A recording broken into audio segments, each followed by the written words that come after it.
హైదరాబాద్ లో bus ఓనర్లందరూ meeting పెట్టుకున్నట్టుంది 11 గంటలకి. నేను అది యూట్యూబ్ లో చూసా. ఎందుకంటే ఇప్పుడే బస్సు ఓనర్లు ఒకరు బిఫోర్ ఇండిపెండెన్స్ బొగ్గులు బస్సులు నడిపిన వాళ్ళు కాబట్టి మేమంతా ఏదో ఇప్పుడు మీరు పిలవకపోయినా పర్వాలేదు, పిలిచినా పర్వాలేదు, దాని గురించి బాధ లేదు.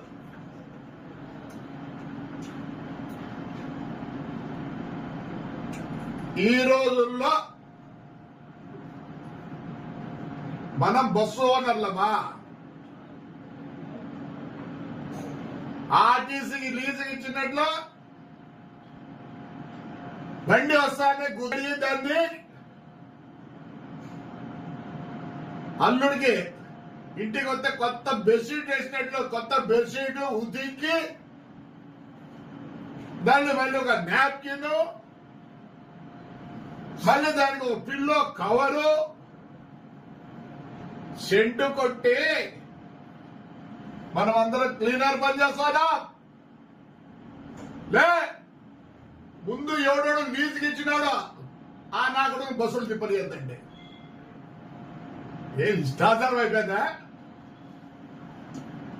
ఎవరు వాడు? ఫ్లెక్స్ బస్ కాడు, ఇంకోడు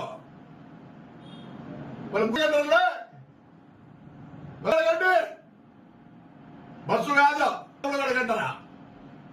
ఇప్పుడు ప్రెసిడెంట్ కాడంట, ఇంకోడంట. వాడేవాడు బాంబే వాడు పెట్టే వాడేమేవాడు ఫేమస్ అయిపోయి బ్రహ్మాండంగా సెంట్రల్ గవర్నమెంట్ లో గడ్కరీ బిడ్కరీ దగ్గర పోయి పనులు చేసుకుంటున్నారు.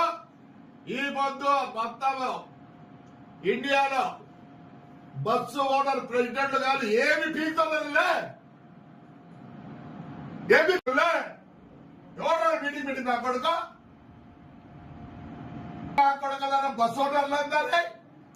ఏం చెప్తారు? నన్ను ఏం పీకలేరు, 5 ఏళ్ళు ఏం పీకలే, అన్ని నిలబెట్టుకునే బస్సులు. చెప్తా చూడే, మీ మీటింగ్ లో తేల్చాల్సిందే. ఫస్ట్ అజెండా ఫ్లెక్స్ బస్ ఎట్ట తిరుగుతుంది? 9 రూపాయలతో బెంగళూరు, 99 రూపాయలతో బెంగళూరు అండి. వాడు ఎవరు నా కొడుకులు? మీరు పెట్టినా కొడుకు, మీటింగ్లు పెట్టినా కొడుకులు దమ్ముంది లేదా మీ దగ్గర? దమ్ముందా నా కొడుకు? మీరు ప్రెసిడెంట్ లో మీ ఇన్ఫ్లుయెన్స్ చేసుకుంటారు. ఈ దాంట్లో ఎవడన్నా ఉంటారు ఇప్పుడే బయటకు తెచ్చండి, బయటకు నా కొడుకులు లీజుకి ఇచ్చిన నా కొడుకులున్నాయి దీంట్లో కానీ